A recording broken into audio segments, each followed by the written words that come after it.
warahmatullahi wabarakatuh. Perkenalkan, saya Giyato, guru SMA Negeri 1 Karanganyar, Angkatan 4 Program Pendidikan Guru Penggerak. Saya saat ini akan menyampaikan demonstrasi kontekstual tentang pengambilan keputusan sebagai pemimpin pembelajaran. Bapak Ibu yang saya hormati, sebagai pemimpin pembelajaran, tentu kita memiliki tanggung jawab, memiliki kewajiban-kewajiban yang harus dilakukan.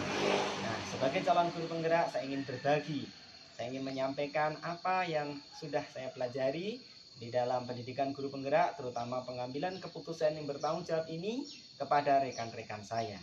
Di mana saya akan menyampaikan sosialisasi tersebut, tidak lain dan tidak bukan adalah di SMA Negeri 1 Karanganyar khususnya, dan di Kabupaten Karanganyar pada umumnya.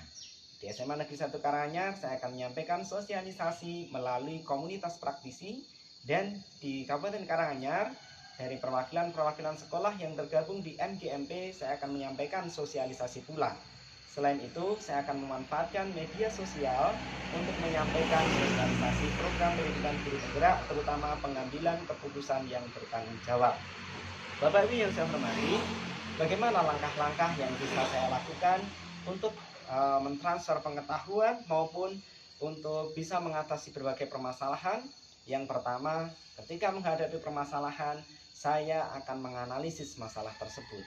Apa yang menjadi akar atau penyebab permasalahan, kemudian menganalisis permasalahan tersebut agar bisa diurai.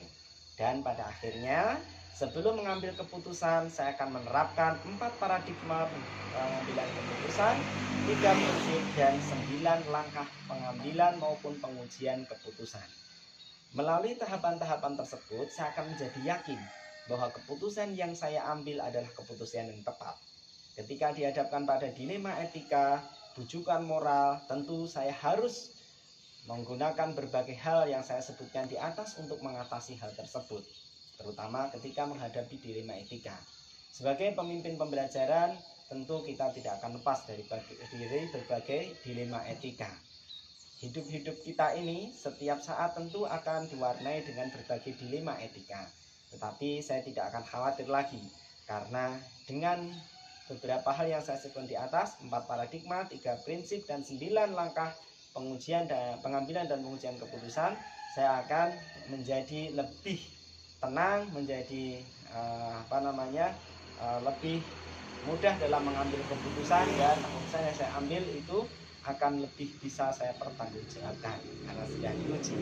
Kemudian Bapak Ibu yang saya hormati, kapan saya akan memulai, kapan saya akan menerapkan hal-hal tersebut? Tentu saja saya akan memulai sesegera mungkin. Ketika ada dilema etika, tentu saya akan menggunakan itu. Salah satu kasus yang terdekat adalah saat ini mengenai kelulusan siswa. Saya menyadari bahwa siswa, terutama di kelas perwalian saya, tidak semuanya tidak ada masalah.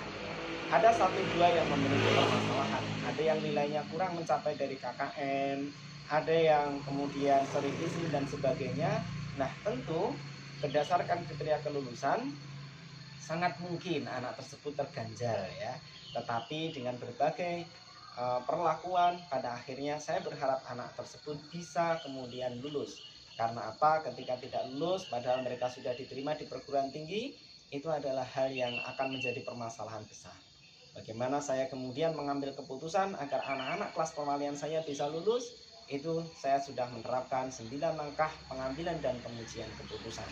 Nah, ke depan setiap kali ada permasalahan, setiap kali ada dilema etika, saya akan berupaya menggunakan 4 paradigma, 3 prinsip, dan 9 langkah pengambilan maupun pengujian keputusan, sehingga apapun keputusan yang diambil itu sudah melalui tahapan-tahapan pengujian, dan baik itu uji dari legal atau hukum, kemudian uji regulasi, kemudian dari berbagai ujian yang lain. Harapannya keputusan diambil itu sudah benar-benar sesuai dengan harapan kita semuanya, harapan masyarakat, dan mudah-mudahan kita semuanya bisa pendidikan yang ke depan menjadi lebih baik. Terima kasih. Kemudian selanjutnya saya akan mencatat berbagai agenda, hal-hal penting yang akan saya sampaikan, yang akan saya gunakan dalam pengambilan keputusan. Terima kasih. Mohon maaf segala kekurangan. Assalamualaikum warahmatullahi wabarakatuh.